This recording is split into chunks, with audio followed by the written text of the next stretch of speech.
మాకందరికి వీళ్ళందరికీ ధైర్యం ఇచ్చే ప్రయత్నంలో వచ్చిన ప్రతి సోదరుడికి ప్రతి నాయకుడికి ప్రత్యేకంగా ధన్యవాదాలు. వారం రోజుల నుండి వింటున్నాను. మా బాబు మీతో మాట్లాడుతూ కార్తీక్ కొన్ని విషయాలు చెప్తా ఉన్నాడు. పలానా కాలనీలు ఇట్లా పోతుంది, పలానా అపార్ట్మెంట్ ఇట్లా పోతా ఉంది, ఇట్లా అవుతుందమ్మా, నోటీసులు ఇచ్చున్నారని చెప్తా ఉంటే సరే ఇంకా కొంత ఎక్కడెక్కడ ఇస్తున్నారో క్లారిటీ రావాలి కదా, వచ్చినాక వెళ్దామన్నాను. కానీ నిన్న మీరందరూ కూడా 6 గంటల వరకు తెలంగాణ భవన్కి వచ్చి మీరందరూ కూడా మీ ఆవేదన ఏదైతే చెప్పినారో కేసీఆర్ గారు నాయకత్వంలో ఆదేశంతో గౌరవ హరీష్ రావు గారు అందరం కూడా అక్కడికి రావడం జరిగింది. మీరందరూ గట్టిగా ఏ విధంగా అయితే అంతవరకు వచ్చున్నారు, తెలంగాణ భవన్ వరకు వచ్చి గట్టిగా మీ వాయిస్ వినిపించే ప్రయత్నం చేస్తున్నారు. ఖచ్చితంగా ప్రభుత్వంలో కొంచెం కదలిక వచ్చింది. ఇద్దరు ఆఫీసర్లు వచ్చి ఒక మీటింగ్ పెట్టి చెప్పే ప్రయత్నం చేశారు. కానీ అది సరిపోదు, మనకందరు కూడా సరిపోదు.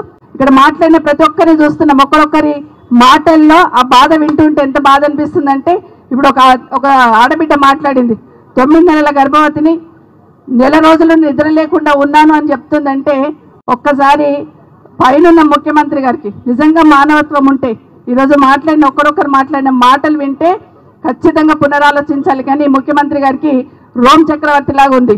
రోమ్ తలగబడుతుంటే పీడియలు వాయించినట్టు ఇక్కడ ఇంతమంది ఆక్రనందనల ఆక్రోషంతో గుండెలాగి చనిపోతుంటే కూడా వినిపించినట్టు ముఖ్యమంత్రిగా ప్రవర్తిస్తున్న విషయాన్ని మనం గమనించున్నాం. నా రిక్వెస్ట్లో మీకు అందరికీ ఒకటే, ప్రతి కాలనీ నుండి ఇప్పుడు మీరు మాట్లాడున్నారు కదా, గట్టిగా నిలబడండి, గట్టిగా ఉండండి, ఐకమత్యంగా ఉండండి, పోరాటం చేద్దాం. మీ ఇళ్ళకి దక్కదలకుండా చూసుకుంటాం. కానీ అందులో ఎవరో ఒకరు అటు ఇటు పోయింది అనుకోండి, వాళ్ళ స్ట్రాటజీ ఏంటంటే మేము కన్విన్స్ చేస్తాం, మేము కన్విన్స్ చేసి తీసుకుంటాం అనే లెవెల్లో మాట్లాడుతున్నారు. దయచేసి ఒక్కరు హీల్డ్ అయినా మొత్తం అందరికీ దెబ్బ తగులుతుంది. కాబట్టి మీరు ఐకమత్యంగా ఉండి కొట్లాడితే ఒక్కరు కూడా మీ దగ్గరికి రాలేకపోతారని మాత్రం దయచేసి గుర్తుపెట్టుకోమని చెప్తున్నాను. పోతున్న వాళ్ళే కాదు, ఈ 5 కోట్ల వందలాది కాలనీలు ఉన్నాయి, ఈ బండ్లగూడ కార్పొరేషన్లో వందలాది కాలనీలు ఉన్నాయి.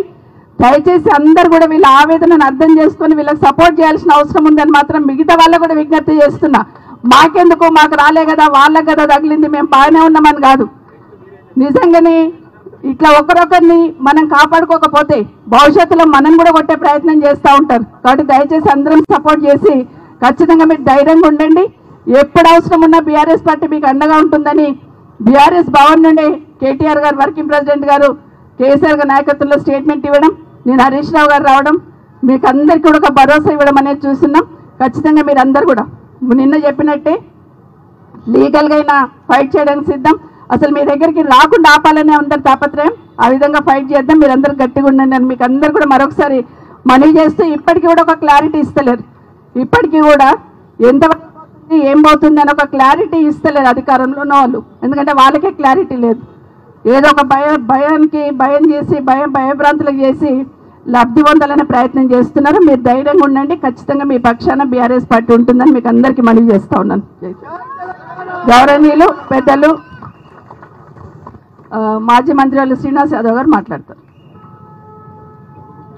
గౌరవ సభాధ్యక్షులు సోదరిమణి సబితా ఇందరెడ్డి గారికి, ఈనాటి ఈ కార్యక్రమ